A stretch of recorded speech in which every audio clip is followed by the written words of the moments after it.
Hey, this is, I guess, I don't know if I should be numbering these things.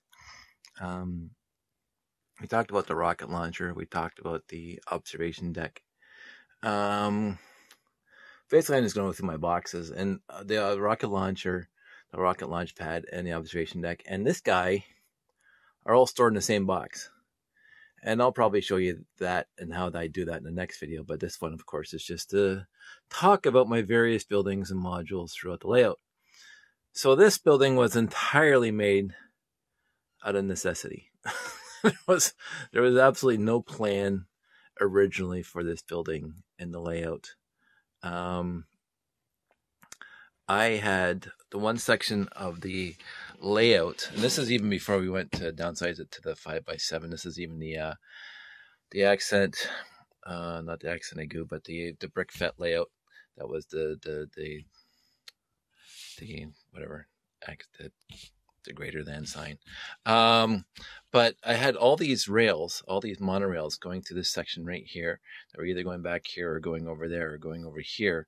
And I needed something to support all those monorail tracks. And originally I just had my supports, my yellow and black supports holding all that monorail. And there's like, at one point there was like 5 or 6 monorail tracks going through this one area, going from the habitat to the main building to the Jeff's monorail station to the air supply station.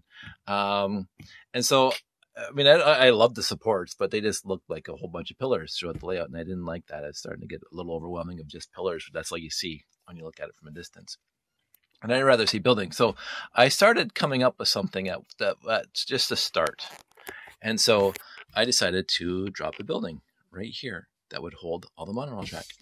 So originally, it wasn't this big. Originally, my first layer just stopped here because I had 2 sets of monorail going through there, going to other parts of the layout, and I put supports on top for the monorails that were on top. And I thought that was really cool because it's a bit of a tunnel. And it had this thing down here. And again, as you can see from here, so if this is the actual station here, this is what I call the Monorail Station because 2 loops go through here. And I finally did the interior now, but originally you just had to imagine it that people will be waiting for the monorail train because this is the point of demarcation. So these are the landing pads of spaceships flying in and out of this area, out of I didn't say it yet officially. I am working on it. But this entire layout is called Cassiopeia Sirius Lunar Base, or CSL Base. So I always be looking at the OBB CSL, the Ontario Brick Builders Classic Space Layout. And I decided to call it Cassiopeia, or Cassiopeia. Depends on how you want to pronounce it. I like Cassiopeia. Sirius Lunar Base. That doesn't have to be on the moon. Just lunar means it's not on the Earth. Cassiopeia Sirius Lunar Base, CSL Base. And the short form is Cassie's Base. I actually have a cousin named Cassie who I appreciate very much, and she's very supportive of my endeavors. So I'm not saying this is named after her because Cassiopeia is one of my favorite constellations, and her name's Cassandra. So this is not Cassandra's Sirius Lunar Base. This is Cassiopeia Sirius Lunar Base. So this is not named after my cousin Cassie, but I do shorten the whole thing to Cassie's Base. So this is the monorail station, and this is a point of demarcation for ships flying in and out. And they come off the landing pads, and they walk into the monorail station, and then they can go anywhere in the layout. Again, if you're in the universe of this station. So again, this is the original. It stopped here, and there was 0 interior. Just the exterior, and that I had that for many shows. And then I actually started building this because again I had a monorail track on top, and it was just stopped here. It was kind of an open air or open space platform, not open air, open space platform. And I said that wasn't good enough, but I did have the monorail track had the risers, the ramps in here, so I actually had to make this double high compared to this guy because this is just straight through, and this was the ramp up. So I had to make this one double high, and in the end, it worked out well. I got my very good friend Chris to make me that. 15 windows. That's 6x5 windows.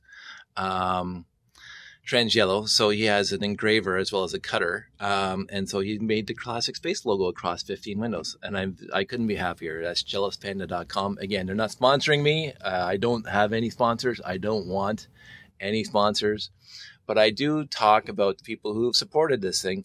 I paid for those, I think. Yeah, I did. So it's not like, but I asked him to do it, and he did it for me. And so go to jealouspanda.com, and you can get trans yellow, trans red for all your windows.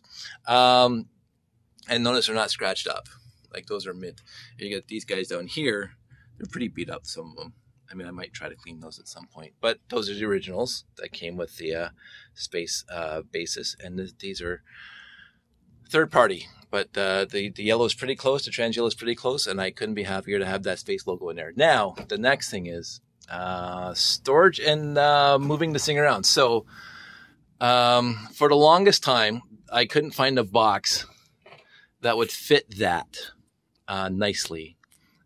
This one has hauling around the layout in cardboard boxes. So that thing would just sit loose in the van when I was driving somewhere, and I would put a box behind it, and I would put a box in front of it so it didn't fall over. But many times I get to a show, and either during transport or during unloading of the car, it would get busted because, again, it's not the strongest thing in the world because, let's turn it this way so you can see, because this side's completely open because it sloops up. There's no cross connection. There's no joist or whatever holding this thing. So it's got a flat bottom here. It's got a flat top here. So it's basically a box with no sidewalls to support it, front and back. So it will smash to pieces. And the same with this one, but this one's got this kind of reinforcement a little bit anyway on both sides. But this thing would break a lot, and I would have to put it together a lot at a show. So I got sick of doing that, and this is why I did build those boxes. Those boxes are exactly, as I said in the other video, if you have 4 base plates, well, let's use these 2 as an example. I'm going to hold them here while I'm doing the video. These boxes are basically will hold, they're the exact width and length of 2 base plates, which is really, really cool. So if you build a whole building on top of 4 base plates, it'll just slide right inside. And again, I'll show that in the next video when I put the rocket launch pad back in there. But anyway, so this building, however, because again, I built it before I built the boxes, this building was much longer than 2 base plates. And I said, well, that sucks. So it is longer than 64 studs. So I thought, instead of reworking it and changing the actual look of it, because I do like the angle here, because if you do actually continue this angle up right here, it just joins right into that one. And the same for the other side.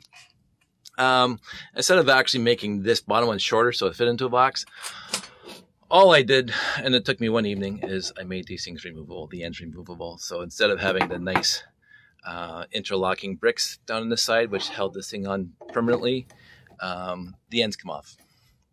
So this now is exactly, if I take this end off, this now is exactly 64 studs long. So it slides right in.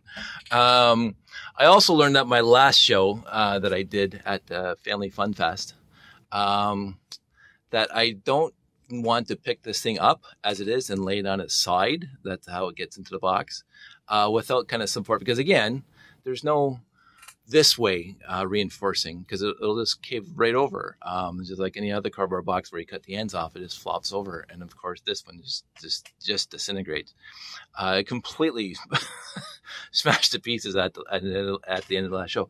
So now what I do when I'm done, I just put this, which is what it sits on. I just put it behind there like that. And then I lay the whole thing on that piece of plywood, a piece of particle board. And that just saves me a lot of aggravation and a lot of breakage and whatever. I just have to remember to do that. So I'll probably show you that again when I'm putting everything in the box. But let's talk about this guy. While the ends are off, we can look inside. And so this is the interior I made for it. And yeah, I put a little chairs and tables and control consoles and gas tanks with different kinds of air in case of emergencies. I put some supports in there to make it look cool. And it actually does reinforce. Oh, that's a little loose there. That does reinforce it to stop it from flopping over. Again, all my bases that are more than one story use the trans blue 2x4 by 4 or 2x4 by 5 trans dark blue cylinders, I guess you can call them. I use them as elevators, quote unquote elevators. They're lifts that get you to the various levels because, again, the hand of God, as we say in Lego, moving a minifig from here to here. This is in the universe. This is how they move around inside the various buildings because that's a lift. So that gives you from the base, from the entranceway, from the landing pads here, and they walk up here. The sliding door opens. And then they're inside, and they can take the lift up to the various levels. This is again, we'll go on this side. And basically, this side is exactly identical. The other side is just a mirror image. Against console, air tanks, places to sit, places to chat, waiting for your train to come, your monorail. This is another point of, sitting around. There's chairs in there, benches. This one's not as nice. It's got a lot of wiring in it, which is a little bit messy. And you get to the top one. And the reason why this side is completely open is because both monorail tracks come in at this level here. And then when you turn it around, they come out, again, the ramps, the monorail ramps, they come out 10 bricks higher. So I could technically build down from the top to here to enclose that more. It's just that the ramp actually starts right here and they hit. And so I would have to start somewhere in here somewhere. And I don't know, I might do that at some point. But for now, you can see also a point of, chairs and tables and people standing around having their coffee, waiting for the train to show up. The little things are to support the halfway up the ramp. Again, more tanks and stuff inside. And so when I come this side, we'll look down. And these are the holders, the supports for the top of the monorail ramp. And then there's that little door there. And then you can see it from this side. There's that door there. That is my moon-based standard connector, because there's one of these, I have one of these corridors that goes all the way back. And I think I have it drawn on the map here. So this is here. This is the base. I have a moon-based corridor going back to the main building. I used to have another one over here to go to this little building here. That building is now gone. I might replace it at some point. But, let's go look at the front because the front's much better. So I'm going to put the ends back on. Again, try to do this without breaking things and do it one-handed. So I will say that the bottom one, because of the straight through track, came together much nicer than the top one. The top one looks cool, but I don't like it nearly as much. The logo looks awesome, and the two stories looks awesome. But this enclosure here on this end looks really awesome because the monorail's here, and then you got this enclosure here. Whereas that is just one big, huge open sore, basically. But nothing I can do about it right now. The other thing I wanted to show you is I actually did light this thing up. So I'll get the light flights kit over here, clean up a little bit. I have this one wire, so I might use my other idea of soldering this to a 2x4 electric plate, and so I can just drop this building down on top of another electric 2x4 electric plate to light it up, and so I don't have to worry about wiring it. But for now, we have, I think it has to go in this way. Yeah, it has to go in this way. Again, trying to do this one-handed. Many things are being a little finicky and temperamental. Get in there. Come on. I usually do this with two hands, obviously. Okay, so now it's connected. I'll turn this thing around again. So I did light this one up a long time ago, and I lit up this one with very recently. So if I turn off all the lights in here, we have one lit up monorail station. And again, you can see the logo, which is really cool. That's what I really wanted. I wanted the logo to pop, and I might do something else, like put something white or something reflective into the groove there to make it even stand out more when the light's shining down. And so the lights, again, this is the easy part now.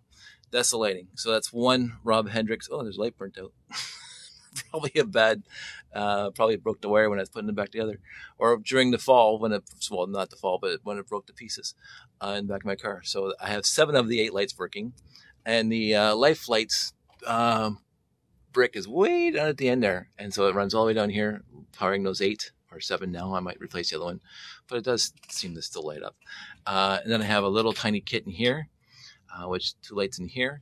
And then I brought the other 5 or 6 down in here. And those are my original lights. And I'll take this thing off so you can see it inside. So they're not as bright, but they still do the job. You can still see people waiting for the train. I should replace those. I think those are warms. I think I only got 1 bright light right here. And the rest of them are warm lights, not the bright white ones. But again, I think, I'm just saying, in excuse me, in universe, this is the night shift, and these people don't want the lights on break. So that's what I did there. So it's wired, it's lit. I may go to the 2x4 electric plate so I can just drop this thing down on the for crying out loud, this is too late at night. So I can drop this down on the layout and it'll light up without me trying to connect like you just saw me there. But this building is pretty much done. I wouldn't change anything. There's Benny right in front there. People who always look for Benny. There's Benny, just happy that he's in the space station. Like you can see the details through the window here. And I pointed out to people because the layout is right here, people stand here and they can see inside the space station. They can see inside there. They can see inside there. So the other thing on the back while we're here is I just use 1x2 trans clear or trans yellow on the back on both top and bottom. And the only reason why I did that is because basically I ran out of these 6x5 windows frames. I just ran out. I have 2 spares, but I mean, I used 15 up top and then 5 more at the bottom. So I used 20 in this building alone. And I said, I'm not going to order more. I don't want to order more. I'll just use, I mean, it looks good enough. I mean, this is on the inside of the layout. This wall here is on the inside of the layout, and most people wouldn't be looking through these windows. And it does look cool, all lit up like that. The trans blue looks awesome lit up, by the way. That's just another great thing about classic spaces. Trans blue does look, trans dark blue looks really good lit up. But I'm going to leave that as a 1x2s for now, until I come up with a different solution. And again, this is the pressurized door, and again, in the universe between the space station and the corridor. I never got around to fixing you can see the light through the seams of the bricks. It's one of those things. It's Lego. You can't do everything. I mean, I could put paper or something, but you can see through the seams. And again, overall, I don't care. It just adds to the Lego-ness of it. Oh, on the top, sorry, because the top is basically the same as this one where I use 6x8 trans clear, or keep on saying that, trans yellow, and the 4x10s. The same thing from the top. So 4x10 and 6. Oh, I use 6x6s up here. That's fine. I can't build a Beta 1 command base, or what was the other one? I can't build it anymore. And of course, right below here, that little black spot is the actual life lights brick. So it lights up nicely. I think in lights out, that's going to be a nice looking building with the rest of the layout. There's going to be no other lighting here on this side of the layout here, except for the landing pads. I'll have the pips lit up, and I might put the actual spotlights back onto the ships that are landed there. But other than that, this is the only light source on this side of the layout. I might run some other lights somewhere, but for now, I think that building's perfect. It's one of my favorite buildings. That was, again, a complete necessity to stop all the supports holding up all the monorail. It was never in the original plan. I had to have I had the tower. I had the rocket platform in my head. Originally, Jeff had his air station there. And his big monorail station / train station. And that's the old layout with the craters and stuff. This building was never part of that until I wanted to get rid of. I took it upon myself, I don't know how many years ago, to start removing supports for the monorail track and start replacing it with buildings. And so this was my attempt to remove 4 or 5 supports and I couldn't be happier. This building turned out to be exceptionally well done. It was a complete surprise to me. And again, when it's just this layer here, I was happy with it, and because it kind of reminds me of subway station a little bit. Being in Toronto, a subway station inside, waiting for the train to come up. It had the nice tapered ends on it. I thought that's perfect. I don't have to change it. I like the little curve here. I don't know why I came up with that, but I thought that was cool for kind of a spacey thing. And having just this attached to the base plates and have it go way out, kind of spacey. Having some sort of engineering idea that they can build bigger buildings in space that don't have to have supports all the way along. And the fact that this thing holds together as well as it does. I did a lot of Technic building on the bottom to hold this stuff together. I don't know if you can see it. No, it's just flat. But just I use a lot of Technic to bring that whole thing together so it can just stay up, stay straight, with just having this little platform connected to the base plates in the bottom.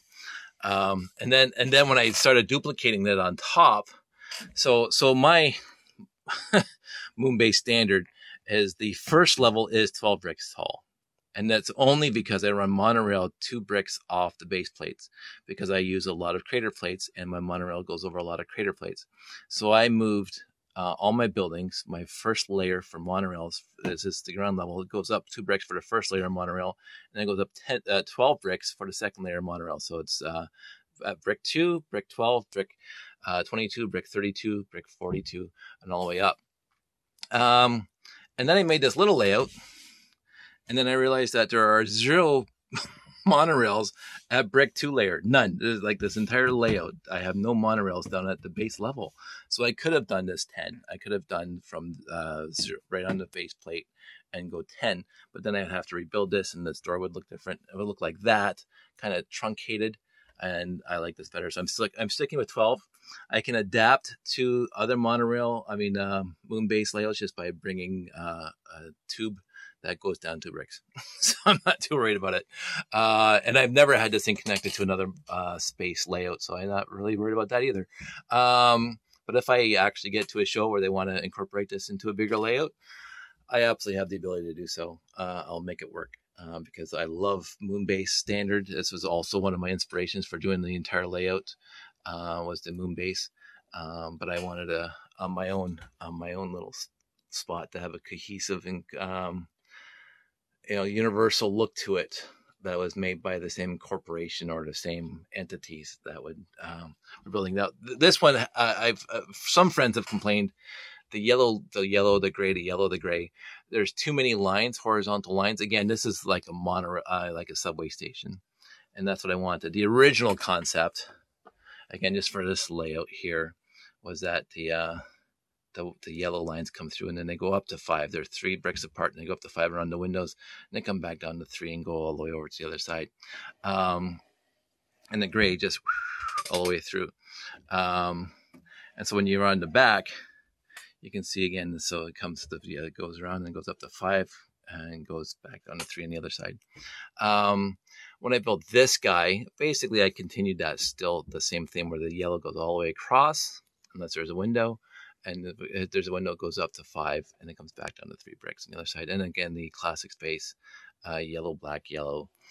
Some people have stated that the yellow, black, yellow is a danger zone for being in front of or behind a rocket thruster. I believe that too, but I also think it's just a emblem.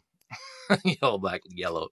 And so I have it incorporated in my buildings. In the original classic space, sets themselves never had the yellow, black, yellow incorporated into a building, but I've done that, and I just use 1x2 plates, basically in all my buildings, and make that little bit of a logo there. Again, I think it's small enough that people don't notice it too much unless they want to. I also put a bit of now they got the lights off, I put the classic space logo right there in front there. And I think that's the only place I have it on this entire building, besides the big window. So, again, thanks to jealouspanda.com for that. Okay, so that's 24 minutes of this, talking about this building that really doesn't need 24 minutes to be talked about. But hope you liked it. I'm going to do another video possibly tomorrow night after I put all this stuff back in the box, because I think I am done modifying all the stuff in this particular box. And I'm just going to grab box number 2. This is box number 1. And I'll show you how I stack or transport this stuff for shows in box number 1, because that's, well, one of 4. So, everybody have a nice coffee, like these guys are doing, and get along. These guys are not socially distant, obviously. I'm sure they don't have COVID issues in this universe. You guys all stay safe, take care, and I will talk to you soon.